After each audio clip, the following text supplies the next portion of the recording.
Olá, bom dia. Eu, eventualmente, nas minhas caminhadas, eu passo próximo a algumas igrejas, né?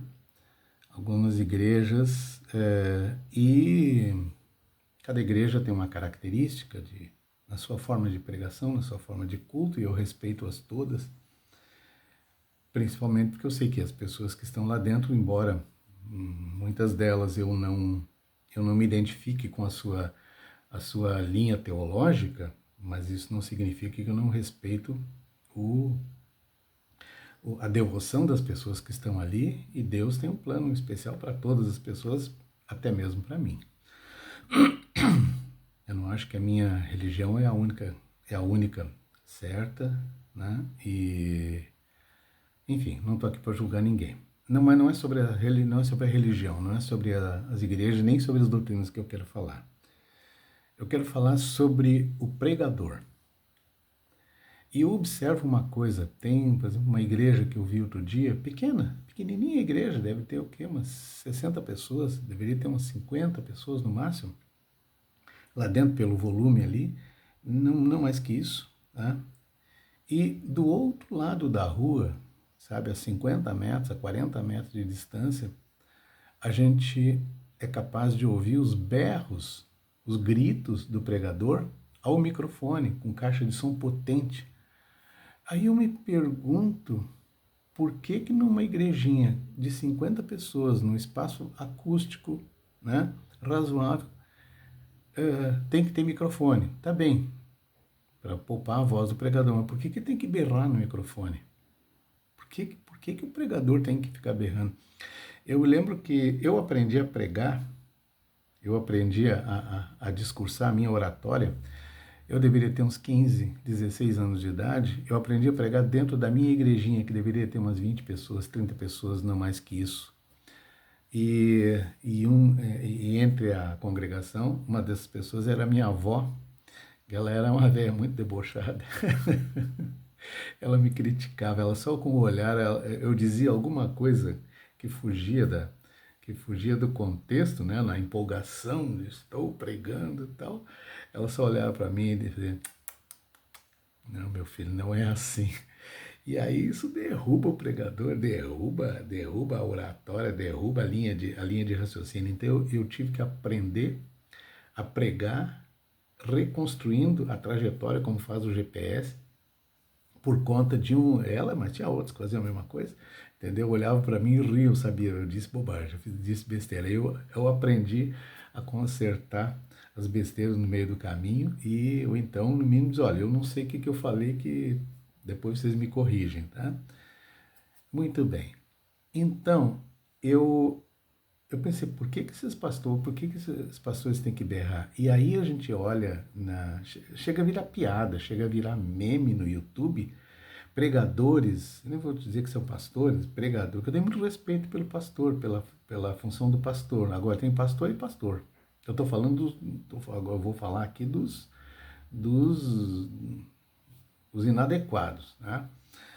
Então, que berram, que gritam, que pulam, que chegam a espumar, que vociferam, que se atiram no chão, que abraçam pessoas, que vão, enfim, e cada vez mais crescente isso, e a gente vê multidões ali ouvindo, extasiadas, pasmas, as multidões ali arrepiadas, né? E ele berrando e pregando e falando no diabo, e falando não sei o que, falando no inferno, e falando do fim do mundo. As pessoas saem dali: olha a palavra, o pastor desceu a palavra, o pastor estava inspirado, profetizou. Eu não sei se ele profetizou ou não, mas eu sei que ele berrou, e berrou um monte. Então, eu fui baseado nisso, nessas considerações, como eu já falei para vocês, eu gosto de ensinar. E eu aprendi nas minhas pregações ao longo da minha vida, tá, a ensinar. As minhas pregações, elas são sempre em caráter de ensino, são palestras. E na palestra, quando se ensina, entende-se que o interlocutor, a pessoa que está no outro lado, ele queira aprender, ele deva aprender. Então, mais importante que ensinar é perceber que o outro esteja aprendendo. Aprender significa ouvir, né? Tem duas palavras em hebraico que diz assim, chamor e zahor, guardar e observar. Guardar significa o seguinte, ouvir. Observar significa eu vou digerir aquilo que eu ouvi, eu vou tentar entender aquilo que eu ouvi. Eu gosto muito do texto que fala que Paulo elogiava o povo de Bereia, os bereanos. Ele diz o seguinte, aqui eu venho falar a respeito da Torá, né? Mas eu falo de uma forma mais clara, de uma forma apresentando o Messias prometido, e eles escutam com atenção, e depois eles correm para casa e eles pegam os seus livros, os seus escritos, os seus profetas, né, a sua Torá, e vão conferir se aquilo que eu falei é verdade. Então eu digo mesmo para vocês, de todas as coisas que eu falo aqui nas minhas gravações, ou nos meus textos, que eu publico lá no blog, vocês não devem acreditar em nada, em absolutamente nada, sem conferir, sem verificar. Será que isso que ele está dizendo é a verdade? É a verdade completa? Ele tem fontes para afirmar o que ele está dizendo? Então, até o momento, eu sempre falei de improviso. Hoje é a primeira vez que eu decidi, porque esse assunto é muito complexo, esse assunto é muito delicado. E então eu optei por preparar um roteiro para o texto de hoje, para o tema de hoje, para essa palestra de hoje, para essa aula de hoje. E eu vou apresentar para vocês. Então, o título é Seu pastor ensina ou grita durante as pregações? O modo bíblico de ensinar, e vamos estudar sobre isso, vamos ver sobre isso, e uma abordagem centrada na palavra de Deus. O que a palavra de Deus diz a respeito disso? Então, o livro de Mateus, capítulo 20, ele diz assim, um momentinho, pulei aqui. Mateus, capítulo 20, ele diz assim, Mateus, capítulo 28, verso 19 e 20. Repito, Mateus 28, 19 e 20, diz assim, portanto, ide, fazei discípulos de todas as nações, batizando-os em nome do Pai, e do Filho e do Espírito Santo, ensinando-os a guardar todas as coisas que eu vos tenho mandado, e eis que estou convosco todos os dias até a consumação dos séculos. Amém. Que assim seja. Então, Jesus disse isso aos discípulos. Essa foi a grande ordem, a grande comissão que ele deu aos seus seguidores, seus discípulos, né? E quem são discípulos? Fazei discípulos. O que são discípulos? Discípulos são pessoas que seguem, aprendem e buscam aplicar os ensinamentos de um mestre ou de um líder espiritual. No contexto cristão, por exemplo, um discípulo é alguém que segue ao Messias, Jesus, né? Aprendendo com ele, se esforçando para viver de acordo com os seus ensinamentos e os seus exemplos. E o que é fazer discípulos? Fazer discípulos é um conceito central na fé no Messias, baseado na orientação dada por Jesus aos seus seguidores, onde ele diz, portanto, ide fazer discípulos, tal, repetindo o que eu falei antes, tá? Batizando-os no nome do Pai, do Filho e do Espírito Santo, ensinando-os a observar todas as coisas que eu vos tenho mandado. Isso significa partilhar conhecimento das boas novas que as promessas bíblicas nos oferecem, ajudar pessoas a conhecer o Messias, a serem confortadas pelo conhecimento do Messias, auxiliá-las à sua purificação e transformação espiritual, ensinar-lhes como viver conforme os princípios orientados pela lei de Deus. Quando eu falo aqui purificação, tá? No original está batizando-os. Batismo significa purificação espiritual. Ele era imerso em água corrente, né? Mergulhado em água corrente. Um dia eu vou falar sobre a origem do batismo para vocês, tá? Então, ele ficava purificado. É o banho, era um banho ritual, mas era um banho onde ele ficava purificado. Muito bem. Fazer discípulos não é apenas transmitir conhecimento, mas também ajudar na formação espiritual, acompanhando a caminhada das pessoas na fé. E como é que se faz discípulos? Em primeiro lugar, evangelizar. Evangelizar é compartilhar os ensinamentos bíblicos explicados pelo método simples e objetivo que Jesus ensinou.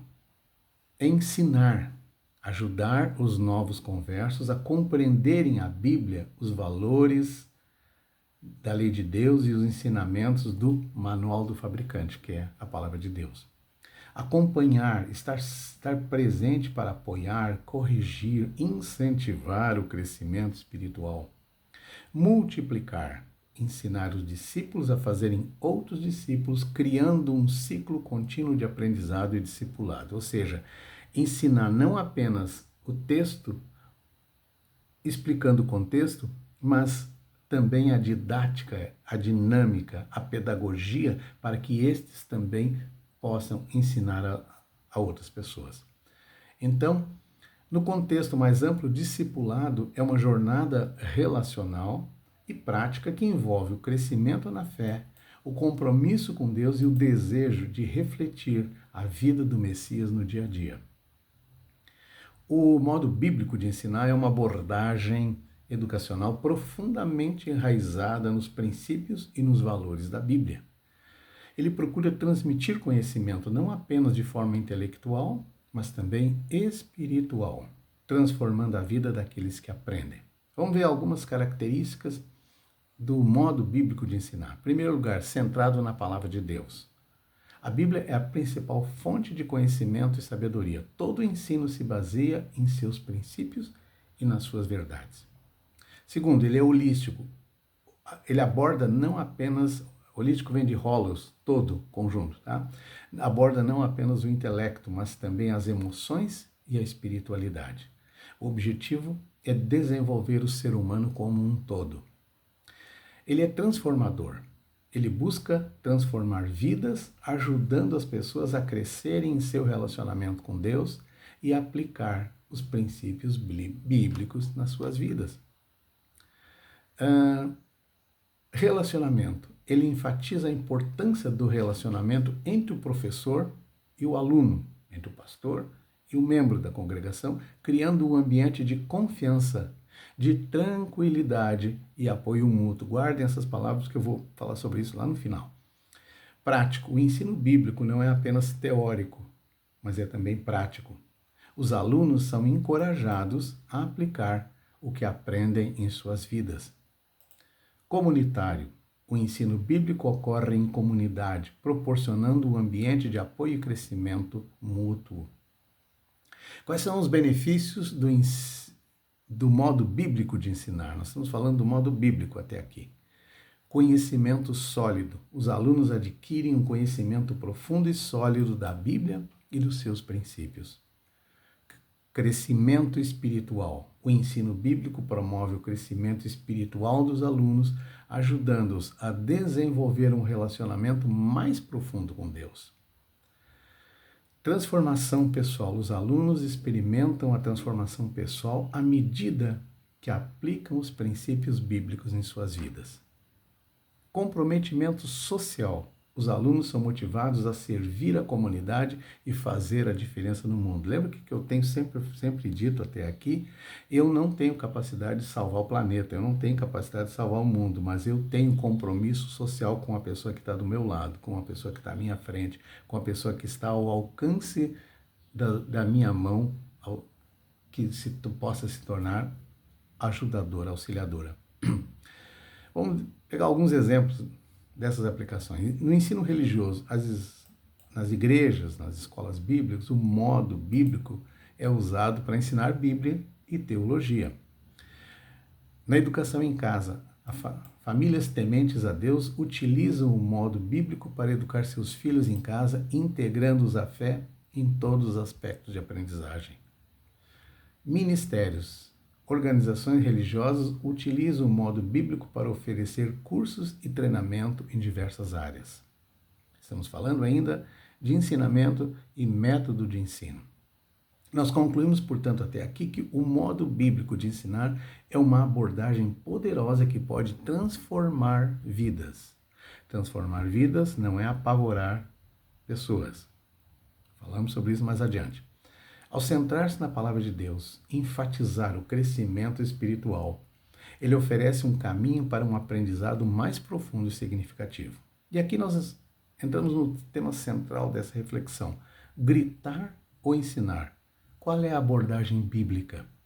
A Bíblia é clara em defender um ensino pacífico baseado em amor e na verdade. A coerção, a violência não tem lugar no processo de ensino bíblico.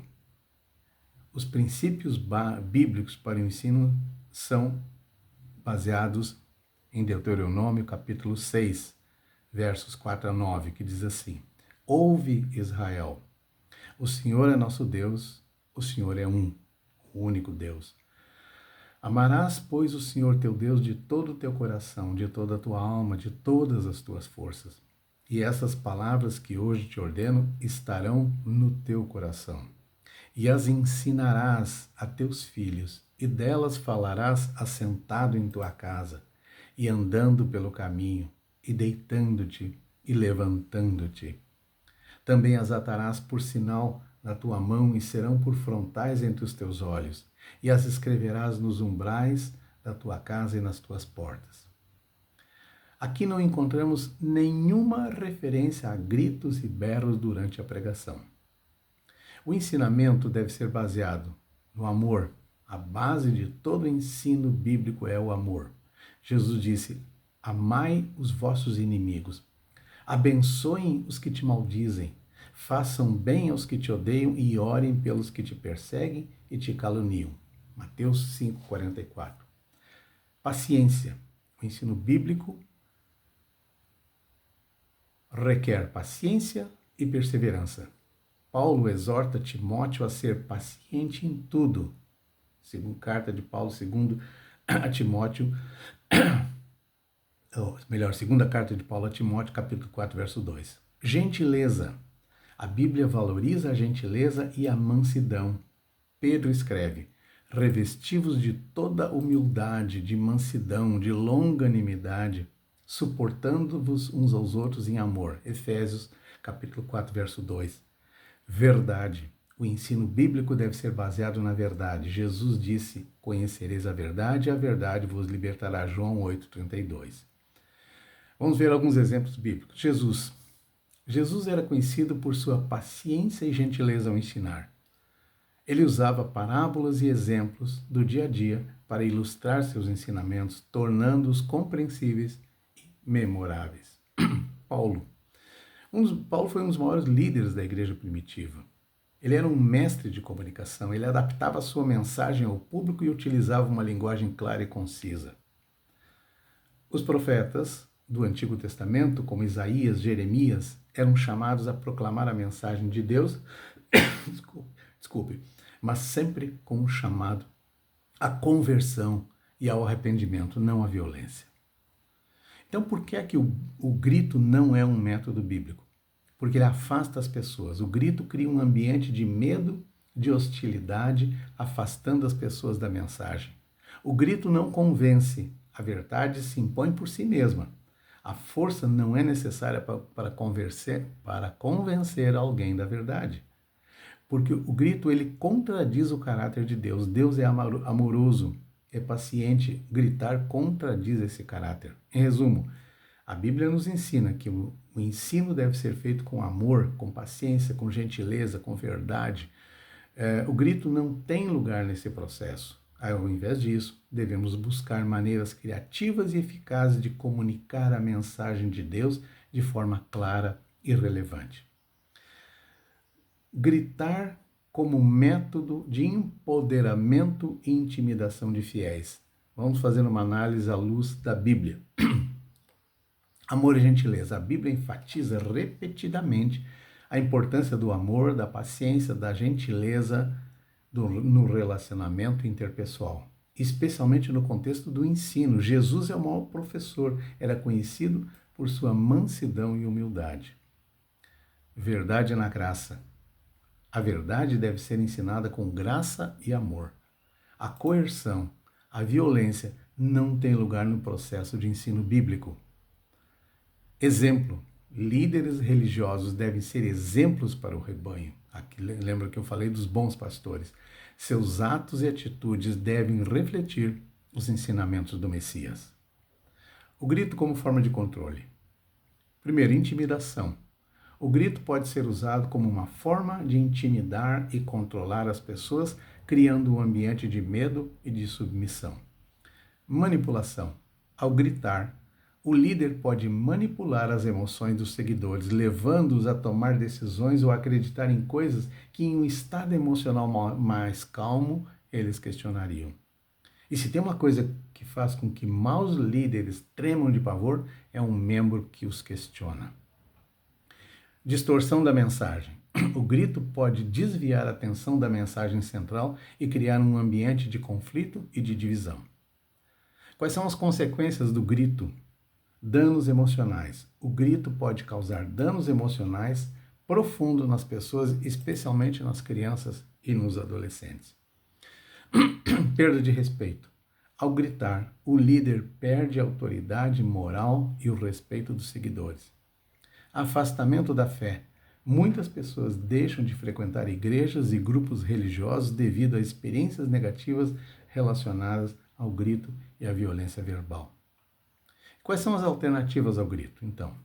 O diálogo aberto, respeitoso, é a melhor forma de resolver conflitos e transmitir ensinamentos. Pregar com elegância as palavras. Tá? Aqui tudo eu estou falando daquela pessoa, daquele pregador que pega o microfone e vai pro púlpito, né? Que ali mais parece um palco, de um show, de um espetáculo, e aos pulos, aos berros, tenta transmitir a sua pregação. Conclusão. O grito não é um método bíblico de ensino ou liderança, ao contrário, ele contradiz os princípios fundamentais da lei de Deus. Os líderes religiosos, pregadores, devem buscar constantemente aperfeiçoar sua habilidade de comunicação e seus relacionamentos a fim de criar ambiente seguro e acolhedor para todos. Agora vamos ver aqui o grito como ferramenta de manipulação em contextos religiosos. O uso do grito como ferramenta de manipulação em contextos religiosos é um tema complexo e preocupante. Embora a intenção possa ser transmitir uma mensagem, um fervor, emoção, o grito, quando utilizado de forma repetitiva e intencional, pode ter efeitos psicológicos e emocionais profundos nos fiéis, muitas vezes levando à manipulação e ao controle, que é isso que muitos querem. Gritar nunca foi sinônimo de boa oratória. Um dos maiores oradores do século XX, que eu não vou citar o nome, porque o homem era um monstro, entorpecia as multidões ao falar aos berros, e a consequência disso foram mais de 20 milhões de pessoas mortas pelas consequências desse monstro. Como é que o grito pode ser usado para manipular? Na criação do medo, o grito pode gerar um clima de medo e insegurança, levando os fiéis a se sentirem pequenos e dependentes do líder. Imposição de autoridade. O líder que grita demonstra poder e autoridade de forma coercitiva, suprimindo a autonomia dos fiéis. Sujeição emocional. O grito pode gerar fortes emoções nos fiéis, como culpa, vergonha, medo, facilitando a manipulação e o controle. Criação de dependência. Ao gerar dependência emocional, o líder pode manipular os fiéis para que sigam suas ordens sem questionar. Justificativa de comportamentos abusivos. Em alguns casos, o grito pode ser usado para justificar outros comportamentos abusivos, como a violência física ou emocional. As consequências do uso do grito. Primeiro, danos psicológicos. O grito pode causar danos psicológicos profundos, como ansiedade, depressão, baixa autoestima e transtorno de estresse pós-traumáticos. Perda de autonomia. Os fiéis podem perder a sua capacidade de pensar criticamente e tomar suas próprias decisões. O isolamento social. O medo e a vergonha podem levar os fiéis a se isolarem socialmente, dificultando que busquem ajuda ou denunciem a situação. Perda de fé. Sabe aquela coisa? Não se levanta a voz contra o ungido de Deus? Cabe aqui nessa situação. Os manipuladores usam essa expressão, tá, para manipular a fé das pessoas simples. A perda de fé, o uso abusivo do poder pode levar fiéis a perderem a fé e a confiança nas instituições religiosas. E como é que se identifica essa manipulação? Pelo padrão de comportamento. O grito é utilizado de forma repetitiva e intencional. Tá? Pela criação de um clima de medo, os fiéis se sentem constantemente ansiosos e inseguros. Culpabilização. Os fiéis são constantemente culpados por seus problemas e fracassos. Você não está vivendo em pecado oculto que o impede de receber as bênçãos. Ou seja, o dedo apontado. Olha, eu vou orar por você, eu vou pedir uma bênção, mas se você estiver em pecado oculto, ela não vai funcionar. Ou eu orei por você, mas a bênção não foi alcançada porque a culpa é sua. Sempre jogam a culpa no fiel. Isolamento social. Os fiéis são desencorajados a ter contato com pessoas de fora do grupo. Não se misturem com pessoas do mundo. O mundo vive em pecado. Vocês são santos, vocês são ungidos. Então, os fiéis eles se tornam literalmente um rebanho preso no curral de um mau pastor. E exigência à fé, exigência de obediência cega. Os fiéis são obrigados a seguir as ordens, os ensinamentos da cartilha do líder sem questionar. Eu teria muita coisa para falar ainda aqui, mas o assunto é muito extenso e vai se tornar cansativo, e o tempo não permite. Então, deixa uma pergunta: o seu pastor, o seu pregador, ele ensina ou ele berra? A bênção de hoje. Yevarechecha Adonai veshmerecha yair Adonai panav elecha vikunecha esa Adonai panav elecha veyasen lecha shalom. Que o Senhor te abençoe e te guarde, que o Senhor faça resplandecer o seu rosto sobre ti, que o Senhor sobre ti levante o seu rosto e te dê a paz. Shalom.